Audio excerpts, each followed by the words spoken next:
Bonjour à tous, mon nom est François Letarte. Bienvenue sur ma chaîne JDR Détrante, une chaîne consacrée aux jeux de rôle sur table avec une vie de rôliste. Et ouais, je vais répondre au RPG a Week. Dans le fond, la question est la suivante, c'est qu'est-ce que le jeu de rôle en 2025? C'est fou, les lumières, ça marche pas. Qu'est-ce que le jeu de rôle en 2025? Eh bien, le jeu de rôle, c'est plein de choses. Peut-être pour nous aider, nous suggérer une piste, mettons, comparé à quand on a commencé, c'était comment, t'sais. Fait que moi, je vais peut-être un peu jouer cette carte-là pour m'aider dans mes réponses. Donc, qu'est-ce que le jeu de rôle en 2025? C'est Donjons et Dragons. Et oui, qu'on le veuille ou surtout non, c'est Donjons et Dragons. Et oui, ça, on ne pourra pas s'en échapper. Je vous dirais que si je compare à 40 ans, c'était pas mal ça. Oui, c'est Donjons et Dragons dans la tête du monde. C'est comme ça que ça s'appelle, ce jeu-là. Ce hobby-là, en général, porte ce nom-là. Donc, tu sais, peu importe les niaiseries qu'ils font, Hasbro, veut dire, ils vont rester. C'est le nom, le brand est là. T'as des bobettes, des bas, des dessins animés, des films, des jeux vidéo. C'est ça. Fait que la porte d'entrée est là. Qu'est-ce que c'est pour monsieur, madame, tout le monde? Ben, c'est ça. C'est Donjons et Dragons. OK? Fait que ça va jusque-là. Évidemment, on sait que c'est plus que ça. Qu'est-ce que c'est le jeu de rôle en 2025? Une activité commune et acceptée et appréciée. OK? Il y a de quoi de très positif par rapport à la perception du jeu de rôle et la place que ça a dans les différents passe-temps. Je vous dirais que moi, je le vois. Si je compare à 40 ans, c'était pas pareil. C'était pris avec curiosité, les gens comprenaient pas trop et on dirait qu'on avait de la misère à expliquer c'était quoi, tandis qu'aujourd'hui, l'explication se fait bien et il y a plein d'exemples à la télévision d'à quoi ça ressemble. Donc, les gens, ils savent un peu plus à quoi s'attendre. Puis c'est pas juste ça.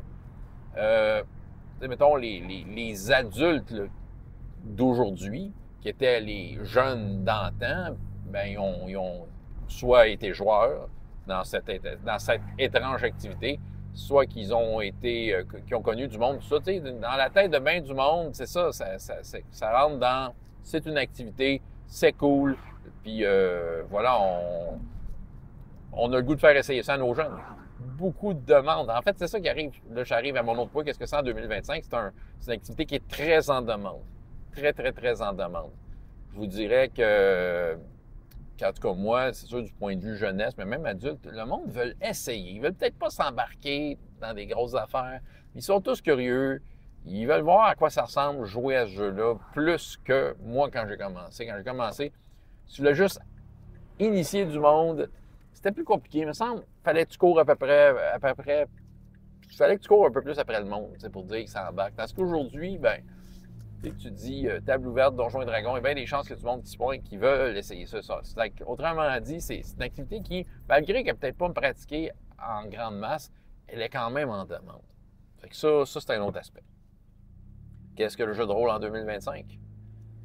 C'est une activité qui est jouée d'une variété incroyable. Il s'agit que tu googles jeu de rôle sur table, puis il t'invite de prendre Donjons et Dragons et de voir, wow, tout ce qui existe. Il y en a pour tous les goûts, il y en a pour tout le monde, et nombreux de ces jeux-là ont été faits et pensés avec tout le bagage et l'expérience d'à peu près 50 ans de jeux de rôle. Si on prend 50 ans comme étant la date du premier Donjons et Dragons, parce que, ouais, historiquement, il y aurait eu des choses avant, mais mettons que Donjons et Dragons, c'est considéré comme, bon, date officielle, 50 ans, fait que 50 ans d'expérience.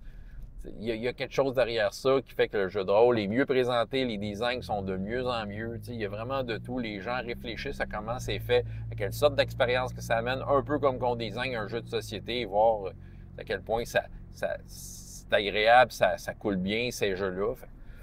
Donc, oui, je pense qu'en fait, c'est vraiment un hobby qui jouit d'une variété incroyable comme qu'il n'y en a jamais eu avant.